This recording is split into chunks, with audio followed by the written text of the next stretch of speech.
स्वागत आहे तुम्हा सगळ्यांचं आपल्या आरपी मराठी स्टोरीज या चॅनलवर। चला सुरुवात करूया तुझ्याच नावाचं मंगळसूत्र या आपल्या कथेच्या पुढच्या भागाला। काव्याला काम करणंही शक्य होत नव्हतं। संपूर्ण शरीर उलटून टाकल्यासारखं वाटत होतं। आदल्या रात्री हट्ट करून ती रुद्रला चित्रपट दाखवायला घेऊन गेली होती आणि नेहमीपेक्षा वेगळ्या उत्साहात तिने पाणीपुरीही खाल्ली होती, पण ती काही अंगी लागली नाही। घरापर्यंत येईपर्यंत तिला उलट्या होत होत्या आणि घरी पोहोचताच ती तशीच झोपून गेली।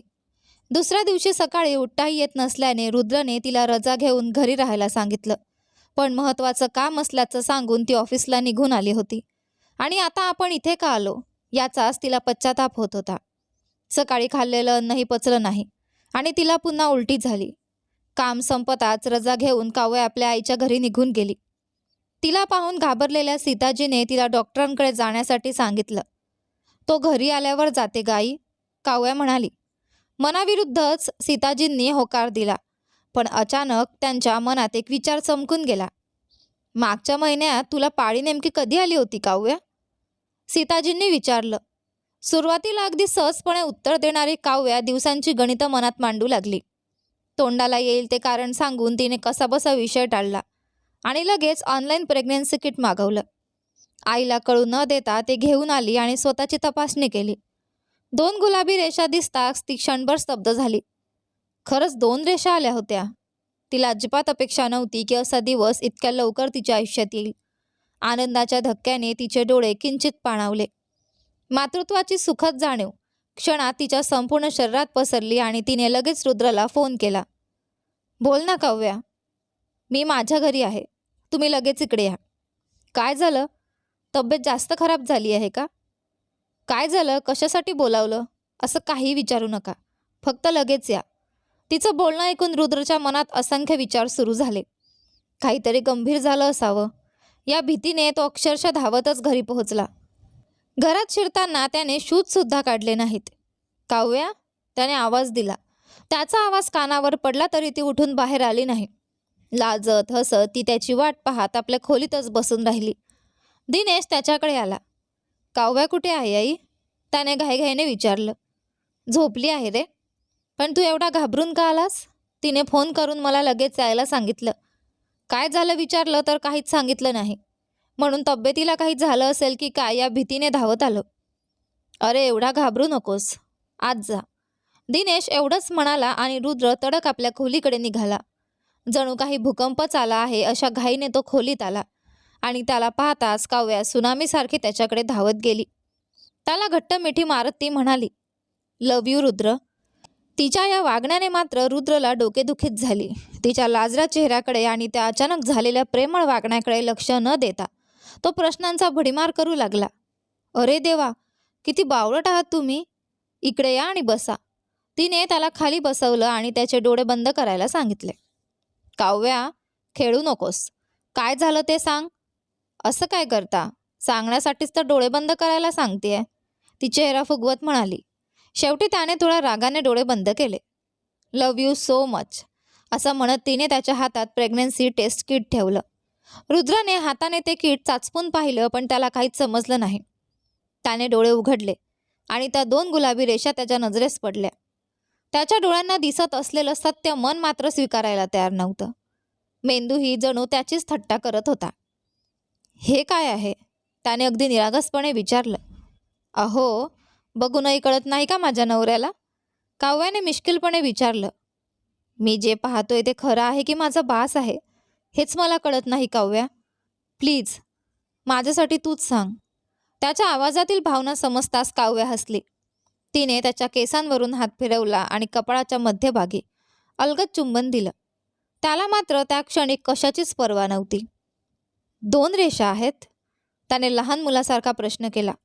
काव्याने हळूच मान डोलावली। हं, एवढं ऐकताच रुद्रने तिला घट्ट मिठी मारली। तो बाबा होणार होता। स्वतःचा आनंद व्यक्त करण्यासाठी यापेक्षा अधिक काय करू शकणार होता? त्याच्या संपूर्ण शरीरात एक वेगळीच कंपने उठली। कितीही वेळा स्वतःला समजावून घेतलं तरीही हे सगळं स्वप्नासारखंच वाटत होतं। त्याने काव्याच्या कपाळावर एक हलकसं चुंबन दिलं। ते चुंबन मात्र तिच्यासाठी आयुष्यभर न विसरण्यासारखं होतं। आपल्याला बाळ होणार आहे? त्याने मधाळ आवाजात विचारलं।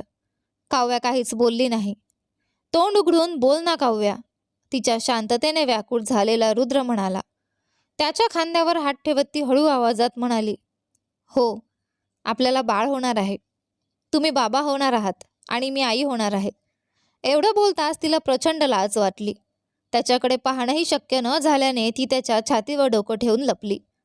आधीच शब्दात व्यक्त न करता येणाऱ्या आनंदात असलेला रुद्र तिचा तो लाजरा चेहरा पाहून अक्षरशः वेडा झाला होता. दोघांनी सीताजींना न सांगता थेट रुग्णालय गाठलं. सर्व तपासण्या झाल्यानंतर डॉक्टरांनी त्यांना सांगितलं, अजून फक्त 2 दिवसांचीच पाळी चुकली आहे. साधारण 15 दिवसांनी पुन्हा तपासणीसाठी या. तेव्हा बाळाच्या हृदयाचे ठोके व्यवस्थित ऐकू येतील. तोपर्यंत जड वस्तू उचलू नका आणि भरपूर विश्रांती घ्या. डॉक्टर जे काही सांगत होते त्याला रुद्र प्रत्येक गोष्टीला एखाद्या आज्ञाधारक मुलासारखी मान डोलावत होता. निघताना काव्याने डॉक्टरांना विचारलं, मी ऑफिसला जाऊ शकते का डॉक्टर? जर फार लांबचा प्रवास करावा लागत नसेल तर जाऊ शकता. जवळ असेल तर काही हरकत नाही, डॉक्टरांनी सांगितलं. पण रुद्र लगेच मध्येच म्हणाला, आता तुला कोण ऑफिसला पाठवणार आहे? आपल्या रस्त्यांवरून प्रवास करताना माझ्या बाळाला भीती वाटेल. गप्प घरी बस, नाहीतर तुला चांगलं चोरडायला सांगेन. त्यांचं बोलणं ऐकून काव्याबरोबर डॉक्टरांनाही हसू आलं. रुग्णालयातून बाहेर पडल्यापासून रुद्रने तिच्यावर सूचना आणि उपदेशांचा वर्षावत सुरू केला. जास्त चालायचं नाही काव्या, आता व्यवस्थित खायचं आणि सगळ्यात महत्त्वाचं म्हणजे अजिबात टेन्शन घ्यायचं नाही. आपल्या बाळासाठी ते चांगलं नाही. तू आनंदी राहशील तरच आपलं बाळ आनंदी आणि निरोगी राहील. डॉक्टरांनी जे सांगितलं ते लक्षात ठेव. आपलं बाळ निरोगी येणं आता तुझ्या हातात आहे. संपूर्ण वाटभर तो तिला समजावत राहिला आणि काव्या मात्र प्रत्येक गोष्टीला हो हो म्हणत त्यांचं ऐकत राहिली. घरी पोहोचताच दोघांनी ही बातमी सीताजींना सांगितली. मग मी विचारलं होतं तेव्हा काहीच नाही म्हणालीस? सीताजींनी आश्चर्याने विचारलं. सगळ्यात आधी माझ्या नवऱ्याला न सांगता तुम्हाला कसं सांगणार होती आई? काव्याने लाजत उत्तर दिलं. तेही खरंच आहे. नवरा मिळाल्यापासून ही आई आता नकोशीच झाली. सीताजींनी खोटं रागवल्यासारखं म्हटलं. आई, आता काव्याला तुमच्याकडून मोकळं करा. तुमच्यासाठीच तर तुमचं नातवंड येत आहे. अजून 9 महिने झाले की तुम्ही खूप व्यस्त होणार आहात. रुद्रने हसत म्हटलं. हो जावाई बापू, आता मला काव्या कशाला? माझा लाडका नातू येणार आहे ना, सीताजी आनंदाने म्हणाल्या. नात झाली तर चालणार नाही का आई? रुद्रने मिश्किलपणे विचारलं. मुलगा असो किंवा मुलगी, माझं नातवंडच ना रे, सीताजींनी प्रेमाने उत्तर दिलं. बस करा, खूपच हक्क सांगू नका. एवढ्या कष्टाने मी बाळाला जन्म देणार आणि तुम्ही लगेच त्याच्यावर हक्क सांगणार? माझ्या बाळावर सगळ्यात आधी माझा हक्क आहे आणि त्यानंतर तुमचा, असं म्हणत काव्याने आपल्या पोटावर हात ठेवला. मग ती आपल्या पोटाचीच लाडाने बोलू लागली. बरोबर ना बाळा, तुला तुझी आईच सगळ्यात जास्त आवडणार ना? तिचं ते रूप पाहून रुद्रच्या मनातही आपल्या होणाऱ्या बाळाशी बोलण्याची तीव्र इच्छा निर्माण झाली. तो अक्षरशः अस्वस्थ झाला होता. शेवटी एकदाचा तो काव्याच्या मागोमाग त्यांच्या खोलीत गेला आणि दार आतून बंद केलं. तिच्या उघड्या पोटावर त्याने हात ठेवताच काव्याच्या अंगावर शहारा आला. तिने प्रेमाने त्याच्या केसांवरून हात फिरवला. त्यांच्या आयुष्यात आता एका नव्या नात्याचा जन्म झाला होता. आई, बाबा आणि त्यांच्या येणाऱ्या बाळाचं. बाबा काय बोलतोय ते ऐकू येतंय ना माझ्या गोड बाळा? मला खूप आनंद झाला आहे. तुझ्या आईनंतर देवाने मला दिलेलं दुसरं नातं म्हणजे तू. बाबा तुला पाहण्यासाठी आतुर झालाय. आपण तुला कधी पाहणार याची मला खूपच उत्सुकता आहे, असं म्हणत रुद्राने काव्याच्या पोटावर प्रेमाने चुंबन घेतलं. त्यानंतर दोघेही त्यांच्या येणाऱ्या आयुष्याबद्दल आणि जन्माला येणाऱ्या बाळाबद्दल बराच वेळ मनसोक्त बोलत राहिले. बोलता बोलता रात्र झाली आणि घरी जाण्याची वेळ आली. दोघे निघण्याची तयारी करत असतानाच काव्याने संकोचात त्याला हाक मारली. ऐका ना, रुद्राने तिच्याकडे पाहत काय झालं असं विचारलं. काही क्षण गप्प राहिल्यानंतर ती म्हणाली, बाळाची पुढची स्कॅन होईपर्यंत मी इथेच राहू का? तिचं म्हणणं त्याला लगेच समजलं नाही. तो तिच्या शेजारी येऊन बसला आणि कारण विचारू लागला. रुद्र हे कसं घेईल याची भीती असल्याने काव्या काही क्षण संकोचली. मग हळू आवाजात म्हणाली, तुमच्या घरी गेले तर उगाच भांडणं होतील. मला टेन्शन आलं तर त्याचा त्रास आपल्या बाळाला होईल. माझी आई तू समजतेस तितकी वाईट नाही ग. आपलं बाळ येणार असल्याचं सांगितलं की त्या तुला एखाद्या महाराणीप्रमाणे जपतील. रुद्राने तिला समजावण्याचा प्रयत्न केला. त्या मला चांगलं जपतील, पण तुमच्या दोन्ही बहिणी गप्प बसायला हव्यात ना? काव्याने लगेच प्रश्न केला. मी आहे ना तुझ्यासोबत, रुद्र म्हणाला. तुम्ही मला एकटीने कुठेही जायलाही नाही म्हणालात. निदान या गोष्टीचा तरी थोडा विचार करा. मी माझ्यासाठी नाही, आपल्या बाळासाठी विनंती करते. बाळाच्या हृदयाचे ठोके व्यवस्थित ऐकू आले की मी तुमच्या घरी येईन. तुम्हाला माहीतच आहे, मला पटकन राग येतो. अशात काहीतरी टेन्शन आलं आणि त्याचा आपल्या बाळावर परिणाम झाला तर मला ते अजिबात सहन होणार नाही.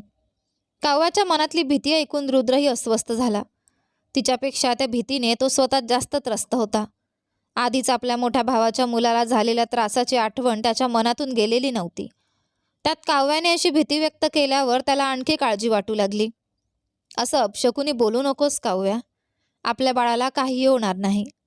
त्याने तिला समजावत घट्ट जवळ घेतलं. मग तुम्ही मला तुमच्या घरी घेऊन जाणारच आहात? काव्याने पुन्हा विचारलं. आजची रात्र आपण तिथे राहूया, उद्या तुला पुन्हा इथे घेऊन येतो, तो शांतपणे म्हणाला. त्याचं उत्तर ऐकताच काव्याचा संयम सुटला. मी काहीही बोलले तरी तुम्ही ऐकणारच नाही. तुम्हाला तुमच्या कुटुंबासोबत राहायचं आहे ना? त्यासाठी मला कितीही त्रास झाला तरी चालेल तुम्हाला. चला, घेऊन चला मला आणि माझ्या बाळाला. तिथे जाऊन आमचं काय करायचं ते करा. असं चिडून म्हणत ती घाईघाईने निघण्याची तयारी करू लागली. तिचा तो उतावळेपणा पाहून रुद्र घाबरला. त्याने तिचा हात पकडला. हळू चाल काव्या. काव्याने त्याचा हात झटकून टाकला. खूपच काळजी आहे तुम्हाला माझी, ती उपरोधाने म्हणाली. आता एवढा राग का करतेस? डॉक्टरांनी तुला टेन्शन घेऊ नकोस, रिलॅक्स राहायला सांगितलं आहे ना? रुद्रने तिला शांत करण्याचा प्रयत्न केला. काहीही केलं तरी तुमच्या घरी गेल्यावर मला टेन्शन येणारच आहे. मग इथेच ते टेन्शन येऊन घेऊन जाऊ दे मला. आता मला सोडा, काव्या रागाने म्हणाली. तू स्वतःच मनात काहीतरी कल्पना करू नकोस काव्या. तुला इथे एकटीला सोडून मी तिकडे कसा शांत राहू? म्हणूनच तुला माझ्यासोबत चल म्हणतोय, माझ्या कुटुंबासाठी नाही, रुद्रने स्पष्ट केलं. तुम्ही इथे राहू शकत नाही का? ते कसं शक्य आहे? त्याने लगेच उत्तर दिलं. का? मी तुमच्या घरी येत नाही. तुम्ही इथे राहिलात तर तुमचं काय कमी होणार आहे? काव्याने संतापून विचारलं. तू तिथे राहणं आणि माझं इथे राहणं यात फरक आहे. आणि त्यातही मी इथे राहिलो तर माझ्या घरचे उगाच मोठा तमाशा करतील. बस करा आता, काव्या चिडून म्हणाली. नेहमी एखाद्या लहान मुलासारखे आपल्या घरच्यांना घाबरत राहता. तुमच्या बायकोच्या माहेरी तुम्ही आहात तर तुम्हाला कोण काय विचारणार आहे? तुम्ही अशा प्रकारे घाबरत राहता म्हणूनच ते सगळे तुमच्या डोक्यावर बसले आहेत. एकदा मोठ्याने सांगा की मी इथेच राहणार आहे. बघा, कोणी एक शब्दही बोलतंय का? पण नाही, तुम्हाला पुरुष असल्याचा मानसन्मान आड येतो. आमच्या बाबतीत मात्र असं काहीच नसतं. प्रत्येक मुलीची इच्छा असते की अशा नाजूक काळात आपल्या आईजवळ राहावं. तेवढी साधी इच्छा माझीही पूर्ण करता येत नाही आणि वर मला मोठमोठ्या गोष्टी सांगता. तिच्या शब्दांनी रुद्र शांत झाला. दोघेही एकमेकांकडे न पाहता विरुद्ध दिशेला तोंड करून बसून राहिले. रात्रीचे 9 वाजले तेव्हा सीताजींनी त्यांना जेवायला बोलावलं. नको आई, आम्ही आमच्या घरी निघतोय, काव्याने उत्तर दिलं. रात्री इथेच थांबा ना, सकाळी लवकर निघा, सीताजींनी प्रेमाने सांगितलं. काव्याने लगेच रुद्रकडे पाहिलं पण तो तिच्याकडे पाहतही नव्हता. जिथे बसला होता तिथेच शांतपणे बसून राहिला. नाही आई, त्यांना सकाळी लवकर कामावर जायचं असतं. इथून निघायला उशीर झाला तर त्यांना ऑफिसला जायला उशीर होईल, काव्याने त्याच्याऐवजी उत्तर दिलं. सीता आत गेल्यावर काव्याने रुद्रकडे पाहत म्हटलं. चला निघूया. पण रुद्रने शांतपणे उत्तर दिलं. नको, इथेच राहूया. काव्या काही क्षण त्याच्याकडे पाहत राहिली. सॉरी, मी फक्त आपल्या बाळासाठी म्हणत होते, तुम्हाला दुखवायचा माझा हेतू नव्हता, ती मनापासून म्हणाली. तिचं बोलणं ऐकल्यावर रुद्र काहीही न बोलता उठला आणि तिथून निघून गेला. काव्या दुःखी होऊन बसली होती. तेवढ्यात आत आलेल्या रुद्रने आपला मोबाईल तिच्यासमोर केला. काय झालं म्हणून तिने त्याच्याकडे पाहिलं तर तो म्हणाला, आईला तुझ्याशी बोलायचं आहे. फोन कानाला लावताच इंद्राणीचा आवाज ऐकू आला. रुद्रने सगळं सांगितलं आहे. तू व्यवस्थित विश्रांती घे. स्कॅन करून परत आलीस की झालं. पाण्याचं प्रमाण जास्त असलेल्या भाज्या आणि पौष्टिक पदार्थ खा. जास्त वाकून किंवा उठून कोणतंही काम करू नकोस. ही खरंच आपली सासूच आहे का, या आश्चर्याने काव्या फक्त हं एवढंच म्हणत राहिली. फोनवरचं बोलणं संपताच रुद्रने मोबाईल तिच्याकडून घेतला आणि बाहेर निघून गेला. काव्या मात्र तिथेच संकोचून बसली. रुद्रवर तिने राग काढण्याचं कारणही हेच होतं. त्याच्या घरी गेल्यावर आपल्याकडून काहीतरी चूक होईल किंवा आपल्याला काही त्रास होईल अशी तिच्या मनात भीती होती. तेवढ्यात सीताजींनी पुन्हा त्यांना जेवायला बोलावलं. रुद्र कुठे आहे आई? तिने विचारलं. निघून गेला, सीताजींनी सहजपणे सांगितलं. काहीही न सांगता तो निघून गेला या विचाराने काव्याच्या मनात हुंदका दाटून आला. तिने रुद्रला फोन केला पण त्याने फोन उचलला नाही. शेवटी तिने पाय पोटाशी घेऊन आडवी होत रडायला सुरुवात केली. आपल्या पोटात बाळ आहे हेही विसरून ती हुंदके देत होती. तेवढ्यात खोलीचं दार उघडलं. घरचे लोक असतील असं समजून तिने घाईघाईने डोळे पुसत उठण्याचा प्रयत्न केला पण समोर रुद्र उभा होता. त्याला पाहताच तिचं रडणं आणखी वाढलं. तिची अवस्था पाहून रुद्र घाबरला आणि लगेच तिच्या जवळ गेला. काव्याने त्याला घट्ट मिठी मारली. तुम्ही मला सोडून गेला तसं वाटलं म्हणून घाबरले होते, ती हुंदके देत म्हणाली. तुला सोडून मी कुठे जाणार आहे? फळं घ्यायला दुकानात गेलो होतो. त्याचं उत्तर ऐकताच काव्या लगेच त्याच्याकडे पाहू लागली. सॉरी, ती हळू आवाजात म्हणाली. सगळ्यात आधी रडणं बंद कर. तुला आनंदात ठेवावं म्हणूनच मी आईशी बोलून 2 आठवडे इथे राहण्याची परवानगी घेतली आहे. मग अशी रडतेस त्याचा अर्थ काय? रुद्राने प्रेमाने तिला समजावलं. मी खूप रागाने बोलले, मला माफ करा, काव्याने अपराधीपणे म्हटलं. नाही ग, तू आपल्या बाळासाठीच बोलत होतीस. कोणतीही मुलगी अशा परिस्थितीत असाच विचार करेल. मीच तुला समजून न घेता राग आणला. रुद्रानेही आपली चूक मान्य केली. दोघांनीही एकमेकांची माफी मागितली आणि शेवटी त्या छोट्याशा गैरसमजाला तिथेच पूर्णविराम मिळाला. ही आनंदाची बातमी समजल्यानंतर गोपाळजींनी त्यांना मनापासून शुभेच्छा दिल्या. मात्र दिनेशने सगळं पाहूनही काहीच प्रतिक्रिया न देता दुर्लक्ष केलं. मला भरवणार का? काव्याने लाडाने विचारलं. तिची इच्छा ऐकताच रुद्राने लगेच तिला प्रेमाने घास भरवायला सुरुवात केली. त्या छोट्याशा क्षणापासून पुढचे 2 आठवडे काव्याने खूप आनंदात घालवले. तिने मागितलेली प्रत्येक गोष्ट रुद्राने लक्षात ठेवून पूर्ण केली. तिच्या इच्छेनुसार तो पूर्ण 2 आठवडे तिच्यासोबत माहेरीच राहिला. काव्याने स्पष्टपणे सांगितलं नसतं तरी आपल्या बायकोला आणि होणाऱ्या बाळाला सोडून जाण्याची रुद्राची स्वतःची इच्छा नव्हती. सून गर्भवती असल्याची बातमी ऐकून इंद्रायणीलाही मनापासून आनंद झाला होता आणि मुलाने सांगितल्याप्रमाणे काव्याला काही काळ माहेरीच राहू देण्यास तिने संमती दिली. पण मुलगा सलग 2 आठवडे आपल्या जवळ आला नाही याचं तिला दुःख होत होतं. स्वभावाने इंद्राणी मुळात वाईट नव्हती, पण तिच्या दोन्ही सुना मात्र तितक्या समजूतदार नव्हत्या. रागिणीने तिच्या दोन्ही मुलांना जन्म दिला तेव्हा ती आपल्या सासरीच होती. तिच्या माहेरची परिस्थिती तितकी चांगली नसल्यामुळे सासूनेच तिला आपल्या घरी ठेवून तिची काळजी घेतली होती. पण त्या चांगुलपणाची जाणीव ठेवण्याऐवजी आता रागिणीला वाटत होतं की काव्याला मात्र सगळं काही सहज मिळत आहे. ती मनातल्या मनात चिडत होती. दिव्याला स्वतःला मूल नसल्यामुळे काव्याची नजर लागेल म्हणून तिला घरापासून दूर ठेवत असल्यासारख्या निराधार गोष्टीही तिच्या मनात येईल तशा बोलत होती. दोन्ही सुनांचे सततचे आरोप आणि तक्रारी ऐकून सासूचंही मन हळूहळू बदललं. शेवटी तिने रुद्रला फोन करून घरी परत येण्यास सांगितलं. मात्र रुद्रने शांतपणे उत्तर दिलं, फक्त 2 दिवस बाकी आहेत. हॉस्पिटलमध्ये घेऊन जाऊन स्कॅन करून आलो की लगेच तिला घेऊन घरी येतो. मुलाच्या शब्दांना इंद्राणीने नाईलाजाने मान डोलावली. पण त्यानंतर तिचं लक्ष फक्त ते 2 दिवस कधी संपतात याकडे लागलं. 2 दिवसांनी काव्य आणि रुद्र दोघेही मनापासून आनंदी होत हॉस्पिटलला निघाले. त्यांनी आतुरतेने वाट पाहिल्याप्रमाणे त्या दिवशी बाळाच्या हृदयाचे ठोके ऐकू आले. दोघांच्या आनंदाला पारावार उरला नाही. त्या छोट्याशा जीवाच्या हृदयातून येणारा टिकटिक आवाज ऐकतच ते काही क्षण स्तब्ध झाले होते. तो आवाज त्यांच्या दोघांच्या आयुष्यातील सर्वात सुंदर संगीत बनला होता. हॉस्पिटलमधून परतताना रस्त्यावरचं सगळं जग त्यांना रंगीबेरंगी आणि सुंदर वाटत होतं. पण घरी पोहोचताच त्या आनंदावर जणू काळोख पसरला. रुद्रची आई त्याने काव्याला घरी घेऊन यावं यासाठी हट्ट धरून बसली होती. शेवटी रुद्र तिला घरी घेऊन येणारच यावर ती ठाम होती. तेव्हा गोपाळजींनी रुद्रला समजावत म्हटलं, ती अजून काही दिवस इथेच राहू द्या ना. पण काव्या स्वतःच म्हणाली, नाही बाबा, आम्ही आता निघतो. तिचं म्हणणं ऐकून गोपाळजींनी तिला प्रेमाने समजावलं. आई जसं सांगते तसं लगेच होऊ देऊ नकोस बाळा. तिथे तुझ्या 2 जावा आहेत. तुझ्या आईलाही त्यांची काळजी घ्यायची आहे. अजून 3 महिने जाऊ देत. त्यानंतर आम्ही तुला व्यवस्थित पाठवून देऊ. त्याच्या शब्दांवर काव्या शांत झाली. तिच्या मनात मात्र पुन्हा एकदा आपल्या होणाऱ्या बाळासाठी काळजीची छाया दाटून आली होती. सासऱ्यांचं म्हणणं मोडणं शक्य नव्हतं. त्यामुळे रुद्र म्हणाला, आईला भेटूनही खूप दिवस झालेत. मी जाऊन तिला भेटून येतो. तो निघण्याची तयारी करू लागला. काव्या लगेच म्हणाली, मी सुद्धा येते. तुम्ही नसाल तर मला झोपच येणार नाही. रुद्र तिच्याकडे पाहत हळूच हसला. मलाही कळत नाहीये तुझ्याशिवाय मी आज रात्री कसा झोपणार आहे. बाबांशी बोला ना, आपण आपल्या घरी जाऊया, काव्या हट्टाने म्हणाली.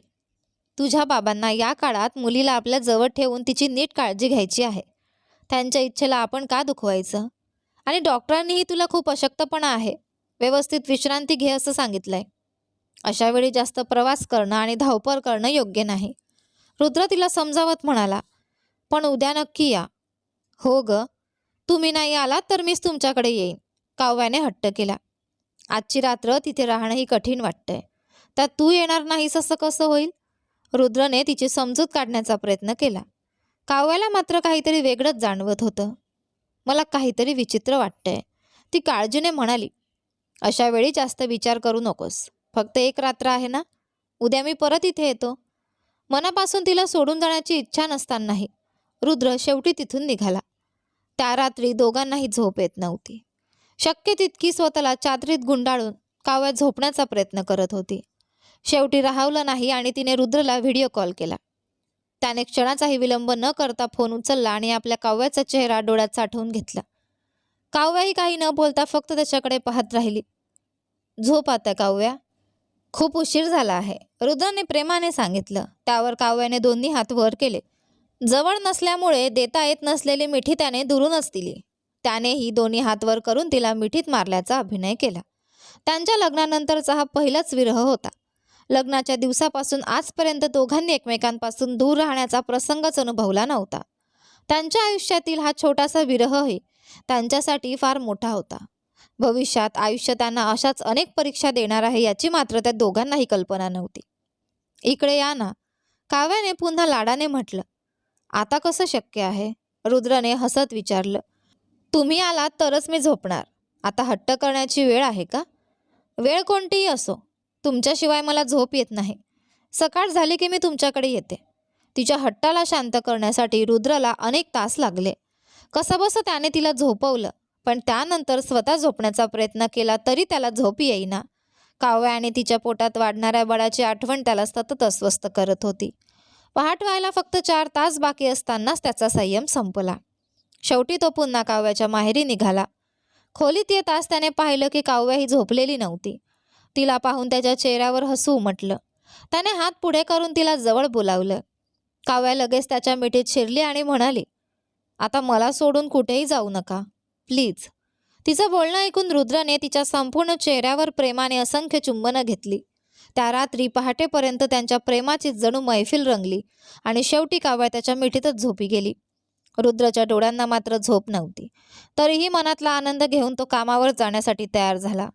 इकडे इंद्रायणी सकाळपासून मुलाचा शोध घेत होती. तेवढ्यात रागिणीने टोमणे मारायला सुरुवात केली. बायकोच्या मागेच फिरतोय दिवसभर. आम्हाला तरी ते आईच्या घरी 2 दिवस राहायलाही मिळत नाही. काल आलेल्या सुनेला एवढा अधिकार मिळाला आणि मी इतकी वर्ष या घरात राहूनही माझा अधिकार कुठेच उरला नाही. तिच्या या टोमण्यांनी घरात वातावरण तापलं. सासू सुनेतील वादाला सुरुवात झाली आणि काही वेळातच तो मोठ्या भांडणात बदलला. रागिणीने इंद्रायणीशी आदराने बोलणं सोडलं. शेवटी परिस्थिती हाताबाहेर गेल्यावर चंदरने संतापाच्या भरात आपल्या पत्नीला एक चापट मारली. हात उचलल्याबरोबर त्याला स्वतःलाही आपली चूक जाणवली. पण रागाच्या भरात तो म्हणाला, तुमच्या मुलाला नीट पुरुषासारखं घरात राहायला सांगा. सासूरवाडीत जाऊन बसतो आणि इथल्या सगळ्यांचा जीव घेतोय. असंच चालू राहिलं तर मला वेगळं राहण्याशिवाय दुसरा मार्ग उरणार नाही.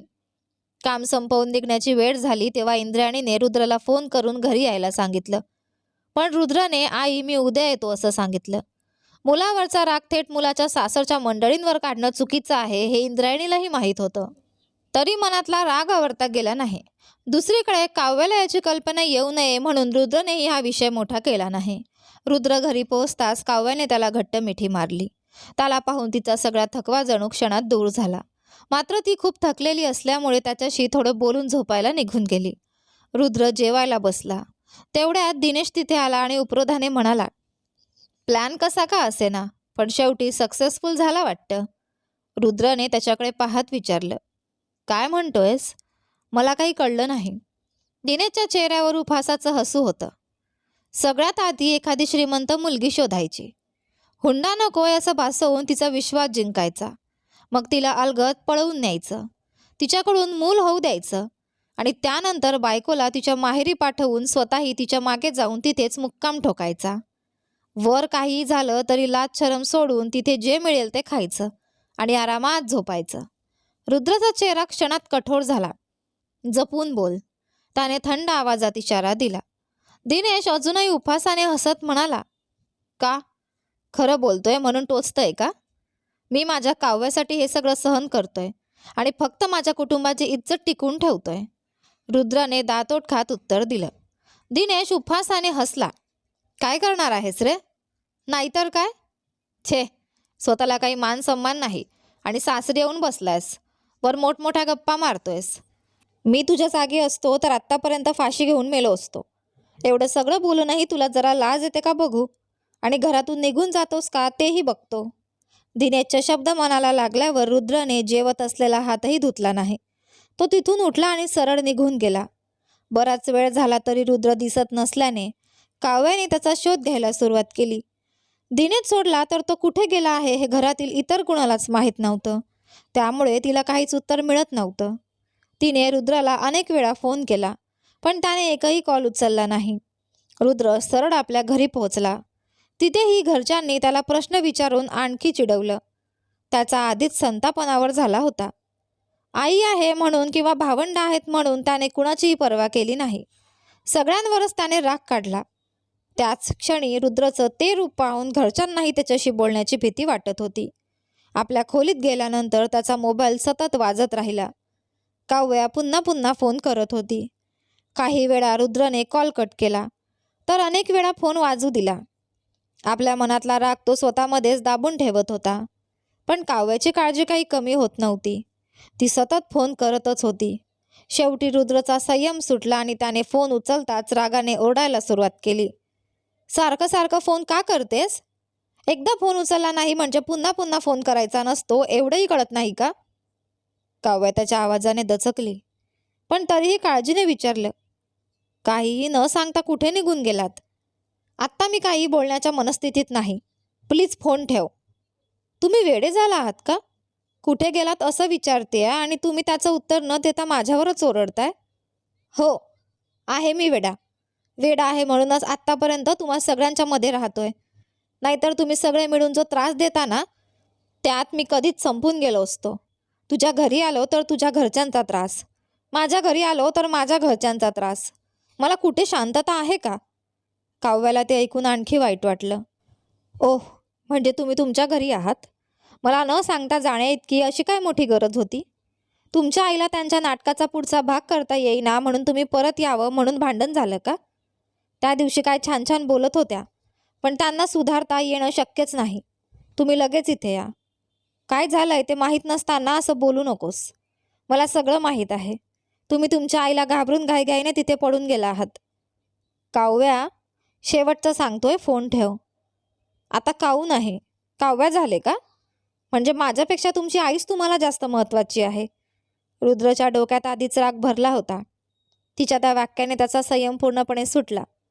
हो, आहे माझी आई माझ्यासाठी महत्त्वाची. तुला माझी गरज नाही. पुरे झालं आता. यापुढे मला फोन करू नकोस आणि शांतपणे झोपू दे. इतकं बोलून त्याने मोबाईल पूर्णपणे बंद केला आणि तो झोपण्याचा प्रयत्न करू लागला. काव्या मात्र पुन्हा पुन्हा फोन करत राहिली. रुद्र अगदी व्यवस्थित काम संपवून घरी आला होता. मग अचानक तो असा का निघून गेला? एवढा राग का आला? तो तिच्याशी अशा प्रकारे का बोलला?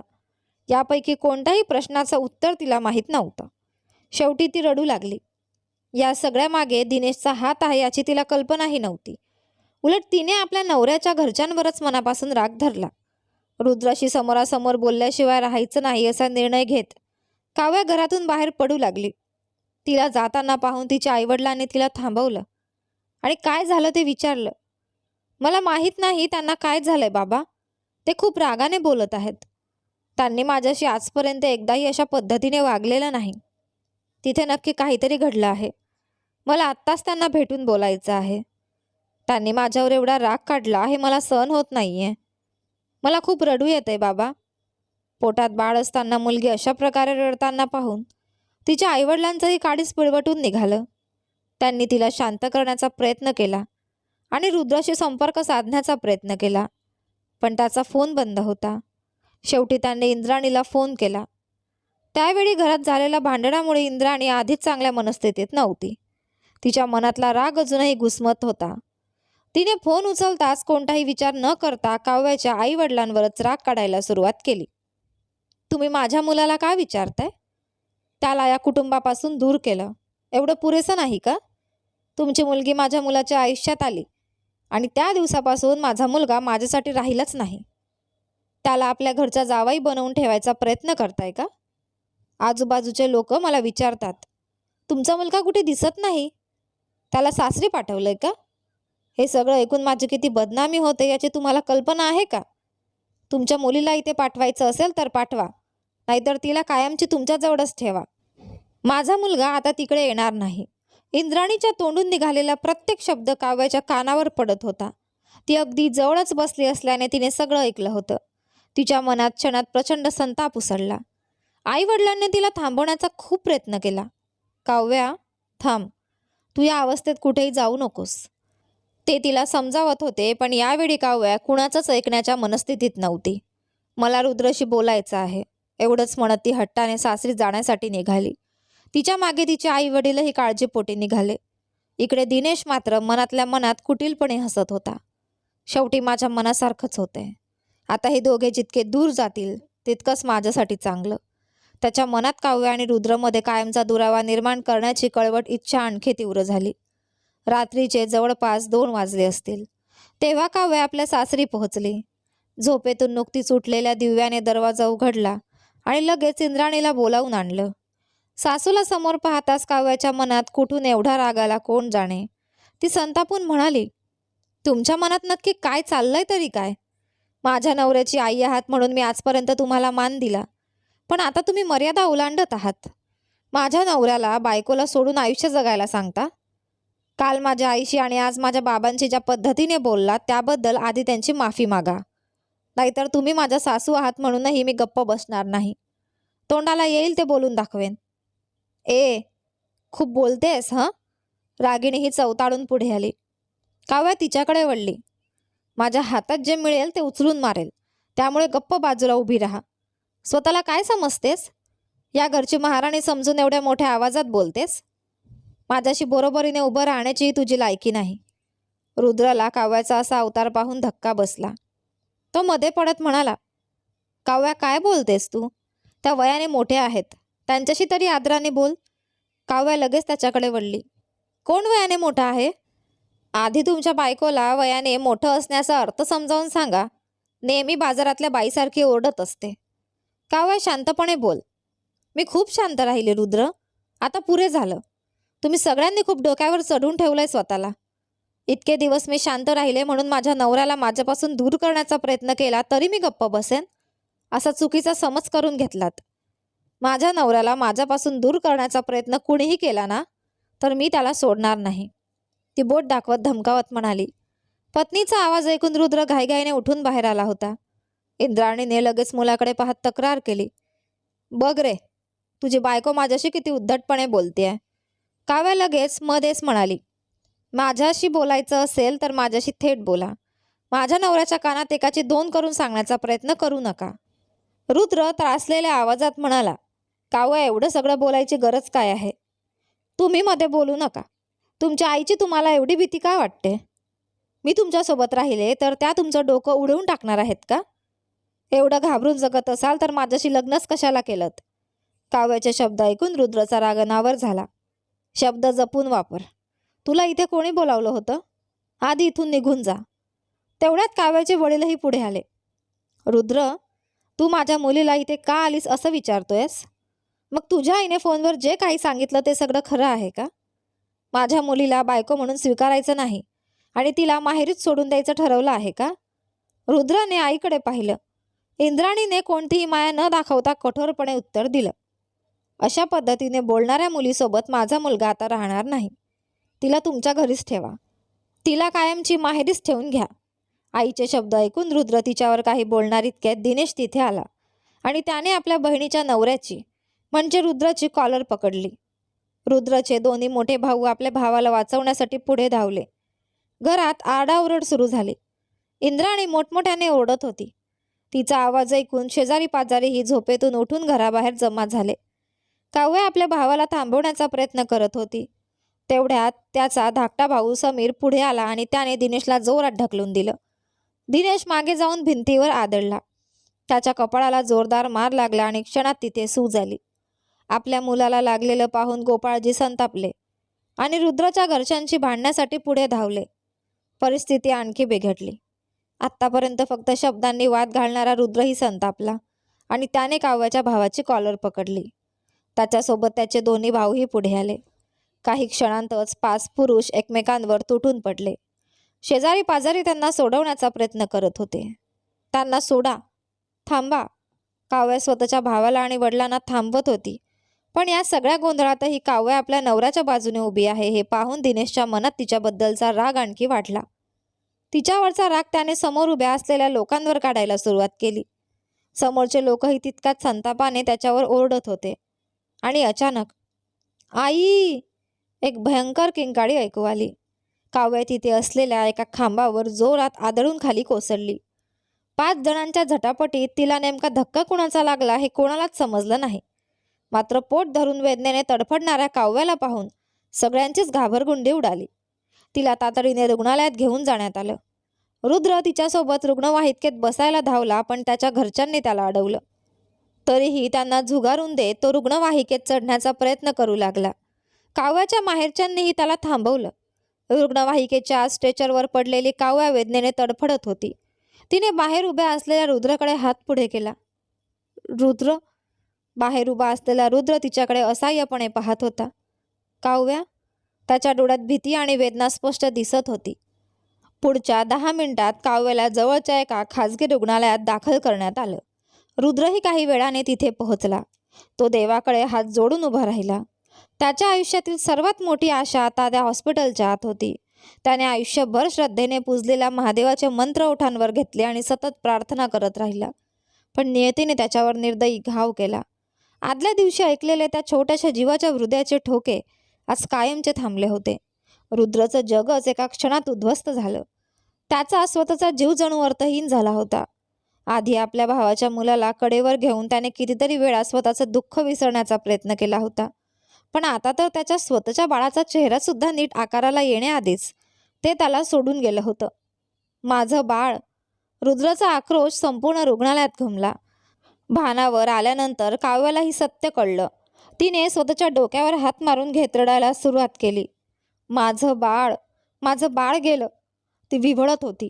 डॉक्टरांनी तिला रडू नका, स्वतःला सांभाळा असं कितीही सांगितलं तरी ती काही ऐकत नव्हती. अखेर दुःख सहन न झाल्याने ती पुन्हा बेशुद्ध होऊन खाली कोसळली. काव्याचा आवाज कानावर पडत असल्याने रुद्रच्या मनात मात्र अमर्याद संताप उसळला होता. डोळ्यात रक्त उतरल्यासारखा तो आत धावून जाणार इतक्यात गोपाळजींनी त्याला अडवलं. रुद्र, थांब. पण रुद्रच्या डोळ्यात त्या क्षणी कोणतीही शुद्ध उरली नव्हती. गोपाळजींनी त्याला आवरला आणि संतापाने म्हणाला, माझ्या डोळ्यांसमोर ती पुन्हा कधीही येता कामा नये. जर ती इथे आली तर माझ्या मुलाला जिथे पाठवलंय तिथेच तिलाही पाठवेन. त्या शब्दांनी गोपाळजी स्तब्ध झाले. 4 दिवस उलटले तरी काव्याची मानसिक अवस्था सुधारत नव्हती. ती पलंगावर निश्चल पडून राहायची. डोळे उघडले की सर्वप्रथम तिची नजर रुद्रला शोधायची. आपल्या बाळाच्या जाण्याचा दुःख विसरण्याचा ती प्रयत्न करत होती. पण प्रत्येक क्षणी तिच्या मनात त्या छोट्याशा जीवाची आठवण ताजी होत होती. एकदा डोळे उघडताच तिने आजूबाजूला पाहिलं. रुद्र कुठे आहेत? कुणीही उत्तर दिलं नाही. तिने पुन्हा अश्रूंनी भरलेल्या डोळ्यांनी विचारलं, मला फोन द्या. मला त्यांना फोन करायचा आहे. तुला काही अक्कल आहे की नाही? तो काय बोलून गेला हे सांगूनही तुला त्याच्याशी बोलायचं आहे का? एकदा नीट समजून घे. तो आता तुला भेटायला येणार नाही. तो रागाच्या भरात काहीतरी बोलून गेला असेल बाबा. माझ्यापेक्षा या सगळ्यामुळे त्यालाच जास्त त्रास झाला असेल. मला फोन द्या. मला त्यांच्याशी बोलायचं आहे. तेवढ्यात दिनेशने उपहासाने म्हटलं, मी आधीच सांगितलं होतं ना बाबा, ही कधीच सुधारणार नाही. ज्या माणसामुळे स्वतःचं बाळ गेलं त्याच्यावरच अजूनही एवढं प्रेम आहे बघा. दिनेशचे शब्द ऐकताच काव्य हादरली. काय म्हणालात तुम्ही? रुद्रनेच आपल्या बाळाला मारलं असेल असा विचारही तिच्या मनाला शिवला नव्हता. ती काही विचार न करता थेट रुद्रच्या घरासमोर जाऊन उभी राहिली. तिला पाहताच रुद्रचा संताप पुन्हा भडकला आणि त्याने तिच्या गालावर चापट मारली. काव्याचे वडील गोपाळ लगेच पुढे आले आणि रुद्रची कॉलर पकडली. तुमच्या मुलीला घेऊन जा. माझ्या बाळाचा जीव घेणाऱ्या खुन्याला मला पाहायचंही नाही. तरीही किती निर्लज्जपणे इथे उभी आहे बघ. या राक्षसीच्या पोटी जन्माला येण्याची शिक्षा म्हणूनच माझं बाळ या जगात येण्याआधीच निघून गेलं. रुद्राचे शब्द काव्याच्या काळजात घुसले. काव्याने डोळ्यात अश्रू आणत संतापाने उत्तर दिलं. तुम्ही मला ढकललं आणि माझं बाळ गेलं आणि आता उलट सगळा दोष माझ्यावरच टाकताय. काव्याला कल्पनाही नव्हती की रुद्रच्या घरच्यांनी त्याच्या मनात आधीपासूनच विष ओतलं होतं. त्यांना जेव्हा या दुर्घटनेची बातमी समजली तेव्हा त्याने रुद्रच्या मनात पहिलीच गोष्ट भरवली होती की तुझ्यावरच्या रागामुळेच तिने बाळाला गमावलं. रुद्र जर नेहमीच्या मानसिक अवस्थेत असता तर कदाचित त्याने त्यांच्या शब्दांकडे दुर्लक्ष केलं असतं. पण त्यावेळी त्याचं मन आधीच दुःख, अपराधीपणा आणि संतापाने जळत होतं. जणू आगीत रॉकेल ओतलं गेलं होतं. आणि त्याच वेळी काव्या त्याच्या डोळ्यांसमोर आली. त्या एका क्षणात त्यांच्या नात्यात उरलेलं सगळं काही जणू संपून गेलं. त्यांच्या विभक्त राहण्याला 1 महिना झाला होता. 30 दिवस झाले तरी दोघांनाही एकमेकांच्या आठवणींपासून स्वतःला दूर करता येत नव्हतं. पण त्या आठवणींमध्ये प्रेमाबरोबरच दुःख आणि गैरसमजही मिसळले होते. त्यामुळे पुन्हा एकत्र येणंही शक्य होत नव्हतं. रुद्रच्या घरात काव्याबद्दल अतिशय कठोर शब्दात बोललं जात होतं. तर तिच्या माहेरी दिनेश सतत तिच्या कानावर एकच गोष्ट घालत होता. रुद्रपासून घटस्फोट घे. 1 महिना कधी 6 महिन्यात बदलला ते दोघांनाही कळलं नाही. घडलेल्या त्या भयंकर घटनेची आठवण दोघांनाही विसरता येत नव्हती. शेवटी दोन्ही कुटुंबांनीही हा विषय मागे सारून आपापल्या आयुष्यात पुढे जाण्याचा प्रयत्न केला. रुद्रने स्वतःला पूर्णपणे कामात झोकून दिलं. काम हेच त्याचं जग बनलं आणि काव्यासाठी मात्र तिची खोलीच तिची कैद झाली होती. तिच्या आईवडिलांना तिची मानसिक अवस्था पाहून काळजी वाटत होती. त्यात दिनेशने स्वतःच्या लग्नाची बोलणी सुरू केली आणि घरातील सगळ्यांचं लक्ष हळूहळू दुसरीकडे वळलं. आपला हेतू साध्य झाल्याच्या आनंदात दिनेश होता. त्यात त्याला अत्यंत सुंदर मुलगी पत्नी म्हणून मिळणार होती. त्यामुळे त्याचा आनंद आणखी वाढला. पण आपला जोडीदार गमावलेल्या काव्यासाठी प्रत्येक क्षण काट्यांवर उभं राहण्यासारखा होता. दिनेशच्या लग्नासाठी घरात होणारी प्रत्येक तयारी तिला रुद्रची आठवण करून देत होती. पुरुष म्हणून दिनेश ज्या गोष्टी करत होता त्यांची नकळत ती रुद्रच्या वागण्याशी तुलना करत होती आणि प्रत्येक वेळी रुद्रच तिच्या नजरेत खूप उंच उभा राहत होता. पूर्वी त्याच्या काही वागण्याचा अर्थ तिला समजला नव्हता. पण दिवसेंदिवस त्या सगळ्या आठवणींचा अर्थ तिच्या समोर स्पष्ट होत होता. तो सहज कधीच रागवायचा नाही. मग त्या दिवशी अचानक त्याला एवढा राग का आला? रुग्णालयात जातानाही माझ्यासोबत येण्यासाठी तडफडणारा तो माणूस अचानक माझ्यापासून इतका दूर कसा गेला? दिनेशने सांगितल्याप्रमाणे खरंच रुद्रने बाळाला मारण्याचा प्रयत्न केला होता का? पण जर तसं असतं तर त्याने बाळ गेल्याचा दोष माझ्यावर का टाकला असता? काव्याचं मन या प्रश्नांची उत्तरं शोधण्यात गुंतून गेलं. दिनेशच्या लग्नासाठी मुलीकडून काव्याबद्दलही वारंवार विचारणा होत होती. ती स्वतःच्या नवऱ्यासोबतच राहत नाही, मग ती तुमच्या घरात असताना आमची मुलगी या घरात सुखाने कशी राहणार?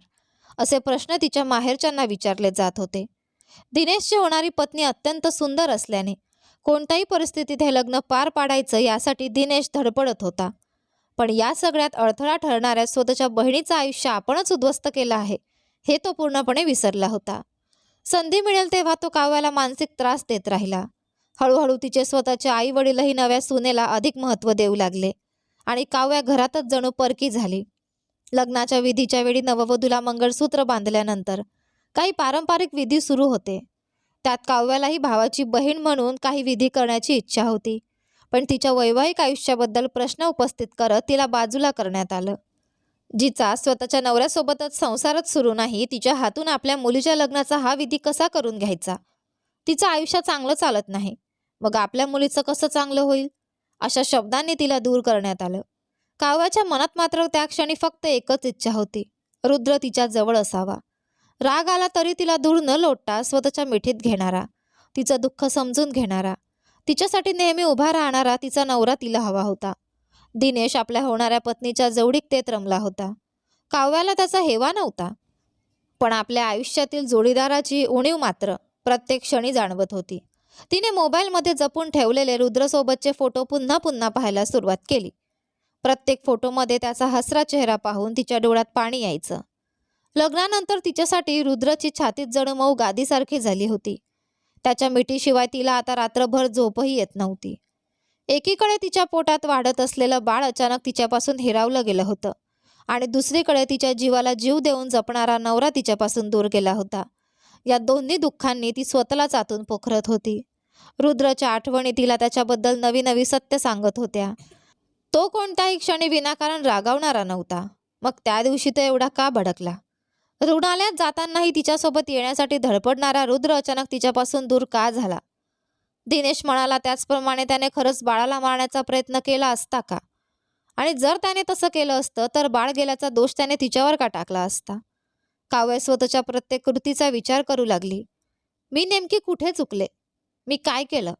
इतके दिवस झाले तरी रुद्र मला भेटायला का आला नाही? या प्रश्नांनी तिच्या मनात घर केलं. रुद्रने दिलेला या दुराव्याने तिला एक गोष्ट मात्र स्पष्टपणे जाणवू लागली होती. तो तिला खरंच आपल्या आयुष्यातून दूर करू इच्छितो. मन मात्र ते स्वीकारायला तयार नव्हतं. पण त्याच्याकडे स्वतःहून जाऊन उभं राहण्याची हिंमतही तिच्यात उरली नव्हती. घडलेल्या प्रत्येक योग्य अयोग्य गोष्टीचा तिने मनापासून विचार केला. फक्त एका गोष्टीचा स्वीकार तिचं मन करू शकत नव्हतं. त्या अनपेक्षित दुःखद घटनेत रुद्रलाही प्रचंड वेदना झाल्या होत्या. पण तिचं दुःख त्याच्यापेक्षा कमी नव्हतं. उलट आपल्या हातात हात घेऊन धीर देण्याऐवजी आपल्याकडे एकदाही न पाहता त्याने तिच्यापासून दूर जाण्याचा निर्णय घेतला. याच गोष्टीने तिचं मन सर्वाधिक तुटलं होतं. तिला गमावलेल्या बाळाचं दुःख होतंच, पण त्या बाळासोबत स्वतःचा संसारही गमावल्याची जाणीव तिला प्रत्येक क्षणी आतून जाणत होती. जाणीवपूर्वक तिच्याकडून चूक झाली होती हे मान्य होतं, पण त्यासाठी त्याने तिला शिक्षा द्यायची होती तर रागाच्या भरात 2 शब्द सुनावले असते. मारलं असतं तरी कदाचित तिने ते सहन केलं असतं. पण इतका काळ तिला एकटीने सोडण्या इतकीच का ती त्याच्या आयुष्यात साधारण होती? हा विचार मात्र तिच्या मनाला सतत बोचत होता. त्याचं माझ्यावर खरंच प्रेम असेल तर तो मला नक्की शोधत येईल, या आशेवर काव्या त्याची वाट पाहू लागली. आणि गंमत म्हणजे तिच्या मनात जे चाललं होतं अगदी तेच रुद्रच्या मनातही सुरू होतं. काव्याला तो किती जीवापाड प्रेम करतो हे त्याने कधी तिच्या समोरही पूर्णपणे व्यक्त केलं नव्हतं. मनाच्या अगदी खोल कप्प्यात तिला जपून ठेवलं होतं. पण जिच्यावर स्वतःच्या जीवापेक्षाही जास्त प्रेम केलं तिच्याकडून घडलेली ती गोष्ट तो मनापासून स्वीकारू शकत नव्हता. तिच्यासाठी मी इतक्या गोष्टी सहन केल्या, मग त्या दिवशी माझ्यासाठी ती थोडीही शांत का राहू शकली नाही? हा प्रश्न त्याच्या मनात वारंवार उभा राहत होता. गेल्या 6 महिन्यांचा काळ रुद्रसाठी अजिबात सोपा नव्हता. त्याने स्वतःला कामात कितीही गुंतवून ठेवलं तरी प्रत्येक ठिकाणी त्याला काव्यच दिसत होती. कपाट उघडलं की तिच्या आवडीने ठेवलेले कपडे आठवायचे. जेवायला बसला की ती आवडीने बनवून द्यायची ती प्रत्येक गोष्ट आठवायची.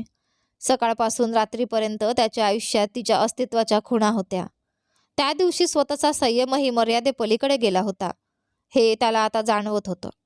म्हणूनच त्याने स्वतःलाच कित्येकदा खडसावलं. सगळं नेमकं कुठून बिघडलं याचा तो पुन्हा पुन्हा विचार करू लागला. शेवटी संपूर्ण घटनाक्रमाचा विचार करत तो आईपर्यंत पोहोचला. आईने सांगितलेलं, काव्याच्या भावाने केलेलं आणि त्या रात्री घडलेलं सगळं त्याने एकत्र जोडून पाहिलं.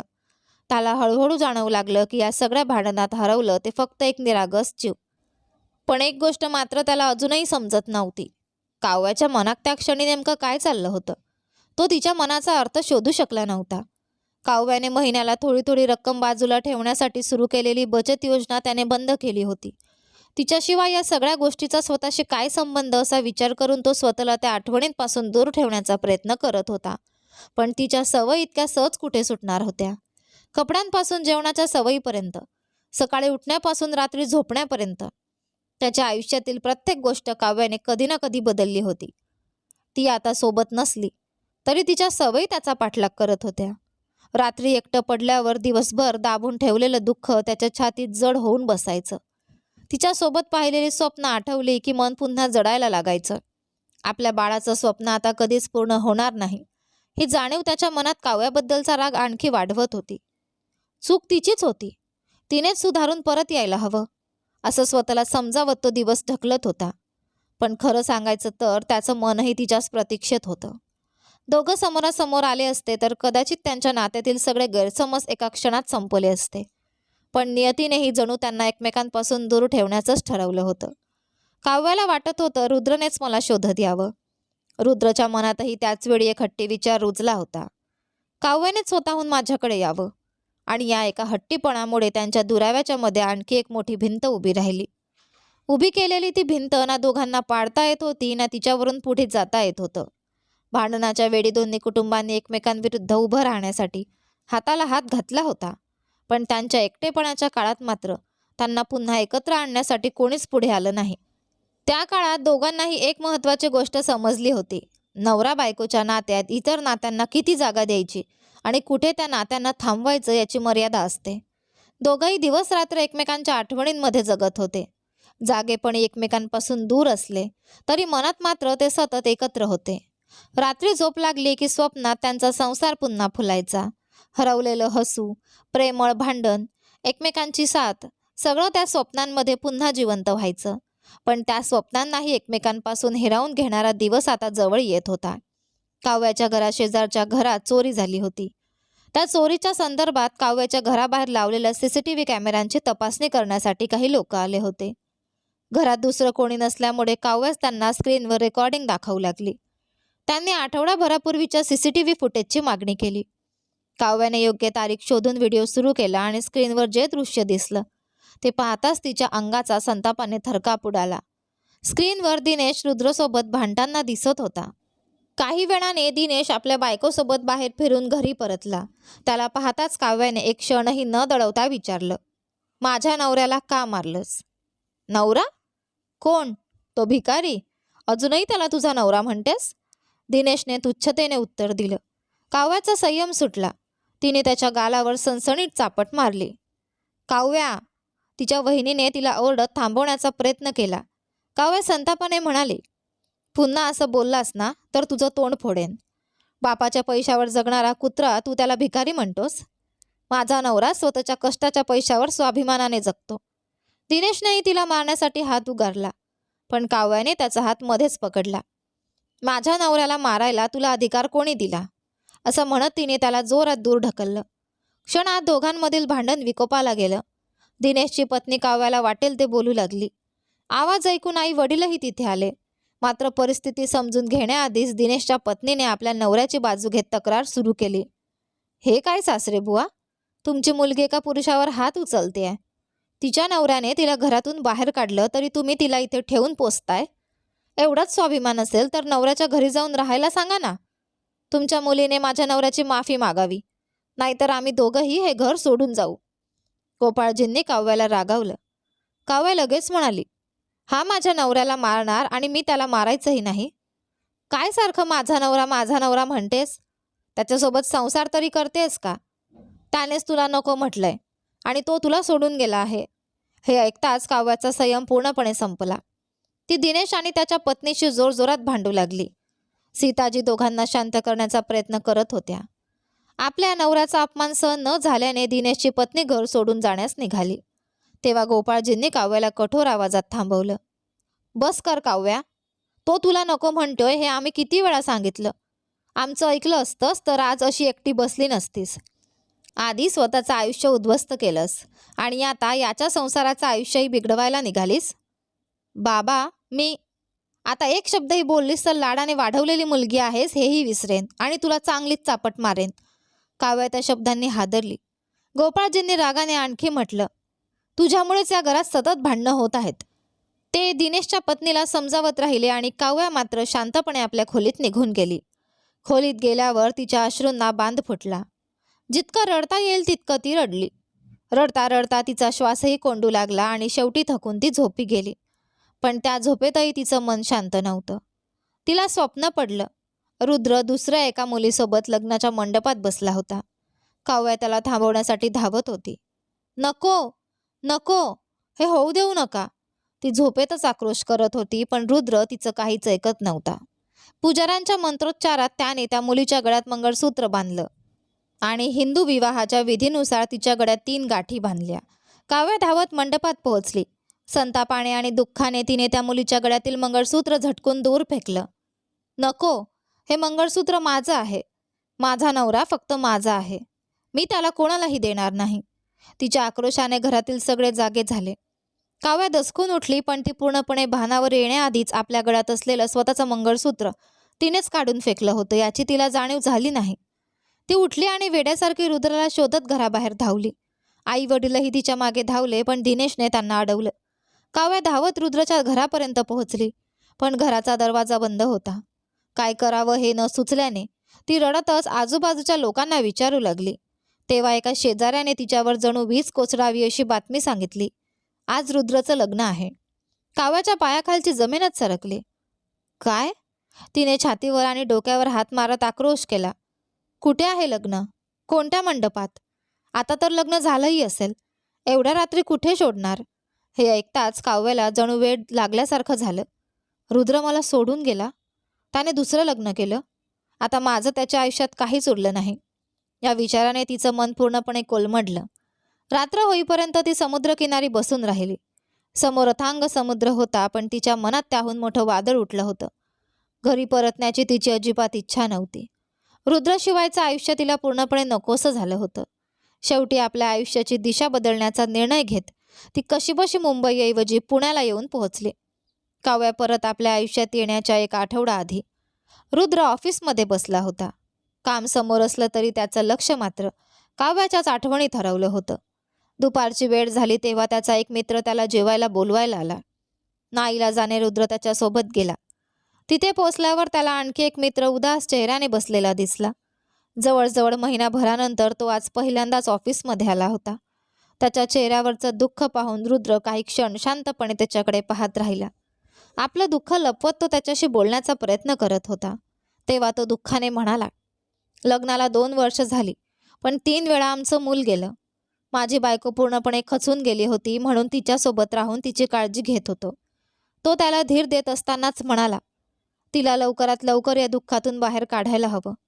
एखादी मुलगी कितीही कठोर स्वभावाची असली तरी मातृत्व तिला पूर्णपणे बदलून टाकतं. एखाद्या आईच्या हातात सुखाने मूल आलं आणि ते नशिबाने हिरावून घेतलं तर ती पुढचं आयुष्यही त्या दुःखातच जगत राहते. अशा वेळी पतीने तिचा हात धरून तिला आधार दिला तरच ती त्या दुःखातून बाहेर येऊ शकते.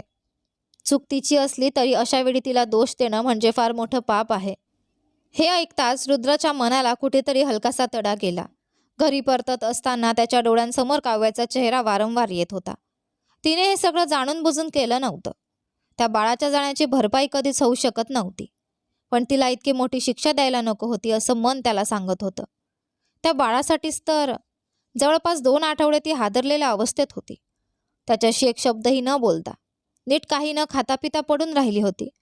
वेदनेने तिने फोडलेला आक्रोश अजूनही त्याच्या डोळ्यांसमोर जिवंत होता. त्याने क्षणाचाही विलंब न करता गाडी काव्याच्या माहेरी वळवली. पण दारात दिनेश उभा नसता तर कदाचित त्या दिवशीच दोघे पुन्हा एकत्र आले असते.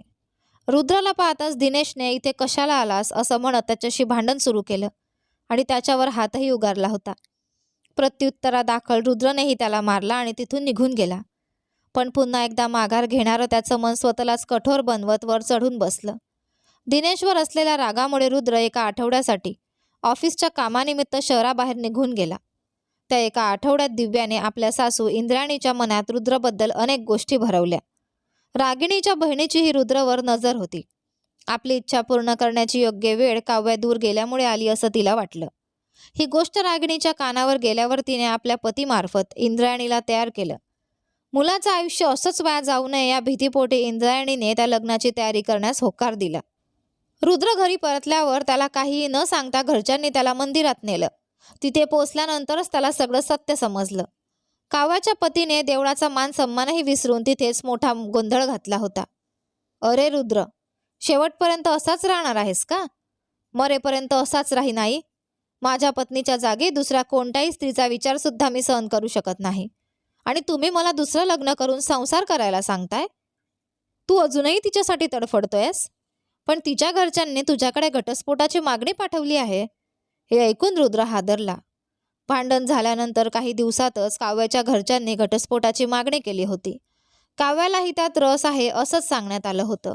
मनात आधीच राग भरलेला असल्यामुळे रुद्रनेही ठीक आहे, देतो घटस्फोट असं म्हणून टाकलं. त्यानंतर मात्र त्या विषयावर पुन्हा कधीच चर्चा झाली नव्हती.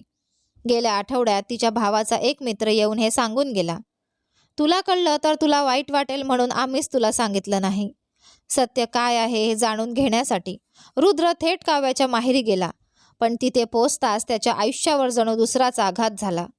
काव्याने स्वतःच्या गळ्यातील मंगळसूत्र काढून फेकून दिल्याचं त्याला समजलं. आपल्या पत्नीनेच आपल्या लग्नाची निशाणी असलेलं मंगळसूत्र फेकून दिलं होतं. या विचाराने तो पूर्णपणे कोलमडला. बराच वेळ त्या मंगळसूत्राकडे पाहत राहिला आणि काव्याप्रमाणेच दिशाहीन होऊन रस्त्यावर चालत राहिला. मनाने पूर्णपणे खचलेला तो घरी परतला. तेव्हा शेजारच्यांनी काव्या इथे आले होते आणि नंतर कुठेतरी निघून गेली असल्याचं त्याला सांगितलं. रुद्र पुन्हा तिच्या माहेरी धावला. सीता मुलगी दिसत नसल्याने रडत होती. रुद्रने शक्य तिथे तिचा शोध घेतला, पण तो अपयशी ठरला. अख्खी रात्र तो कुठल्याही दिशेने चालत राहिला. त्याच्या पावलांना ना रस्ता कळत होता, ना त्याच्या मनाला काही दिशा. इंद्राणी सतत त्याला फोन करत होती. ती माझ्यासोबत नसेल तर मी पुन्हा त्या घरात येणार नाही, एवढंच सांगून रुद्रने फोन ठेवला. त्यानंतर तो एका लॉजमध्ये राहू लागला आणि पुन्हा आपल्या घरी गेला नाही. तो नीट खात नव्हता. दिवसेंदिवस त्याचं शरीर क्रूश होत गेलं आणि शेवटी त्याला रुग्णालयात दाखल करावं लागलं. जवळ काळजी घेण्यासाठी कुणीच नव्हतं. अशा वेळी त्याच्या जवळच्या मित्राने रुद्रशी संपर्क करण्याचा प्रयत्न केला. तो झोपलेला असल्याने नर्सने फोन उचलला आणि त्याची प्रकृती सांगितली. अमेरिकेत असलेले रुद्र आणि अंजली हे दोघेही त्याचे अतिशय जवळचे मित्र होते. त्याने त्यांच्या प्रेमाला सुरुवातीपासूनच पूर्ण पाठिंबा दिला होता. काळ पुढे सरकत असताना त्यांच्या दोन्ही कुटुंबांना त्यांच्या प्रेमसंबंधाची माहिती मिळाली. मात्र शेवटपर्यंत घरच्यांची संमती मिळाली नाही. अंजलीच्या प्रियकराचं दुसऱ्या मुलीशी जबरदस्तीने लग्न लावून देण्यात आलं होतं. ही बातमी समजताच अंजलीने आत्महत्या करण्याचा प्रयत्न केला. कुटुंबियांनी वेळीच तिला वाचवलं आणि घाईघाईने तिचंही लग्न लावून देण्याची तयारी केली. पण अंजलीने कसंबसं ते लग्न थांबवलं आणि आपल्या मित्राच्या मदतीने स्वतंत्रपणे राहायला सुरुवात केली. जबरदस्तीने लावलेलं ते लग्नही फार काळ टिकू शकलं नाही. रुद्रने ज्या मुलीशी लग्न केलं होतं ती अवघ्या 3 महिन्यातच आपलं पटत नाही असं म्हणत त्याला सोडून निघून गेली. तिच्याकडून घटस्फोट मिळवण्यासाठी बराच संघर्ष केल्यानंतर अखेर त्याने घटस्फोट घेतला आणि आपल्या प्रेयसीच्या शोधात निघाला. मात्र काव्य अजूनही प्रचंड रागात होती. तिने त्याच्याकडे पाहिलं सुद्धा नाही आणि आपल्या मनात साचलेल्या दुःखाची शिक्षा त्याला दिली. मनाने पूर्णपणे खचलेल्या मित्राला सावरण्यासाठी रुद्राने त्याला आपल्या ऑफिसमध्ये नोकरीची व्यवस्था करून दिली. मात्र दोन्ही कुटुंबियांनी पुन्हा त्यांच्या नात्याला विरोध केला. सर्वप्रथम अंजलीला समजावून तिचं मन शांत केलं आणि तिला तिच्या प्रियकरासोबत पुन्हा एकत्र आणलं. त्यानंतर दोन्ही कुटुंबांना न सांगता त्यांना अमेरिकेला पाठवून दिलं. दोन्ही घरच्यांचा विरोध असल्यामुळे मी स्वतः फोन करेपर्यंत तुम्ही मला फोन करू नका असं रुद्रने त्यांना स्पष्ट सांगितलं होतं. त्यामुळे त्या दोघांना आपल्या मित्राच्या आयुष्यात घडलेल्या मोठ्या दुःखद प्रसंगाची काहीच कल्पना नव्हती. त्यांच्या आयुष्यात संजूचं आगमन झाल्याचा आनंद सांगण्यासाठी त्यांनी रुद्रला फोन केला होता. तेव्हा मात्र मित्राची अवस्था समोर आली होती. यानंतर पुढे काय होतं ते पाहूया आपल्या या कथेच्या पुढच्या भागामध्ये. पण तोपर्यंत तुम्हाला हा भाग कसा वाटला मला कमेंट करून नक्की सांगा. सोबतच व्हिडिओला लाईक करा, शेअर करा, चॅनलवर नवीन असाल तर सबस्क्राईब करा आणि हो, नोटिफिकेशन बेल नक्की दाबा जेणेकरून येणाऱ्या पुढील व्हिडिओची अपडेट तुम्हाला सगळ्यात आधी मिळेल. धन्यवाद.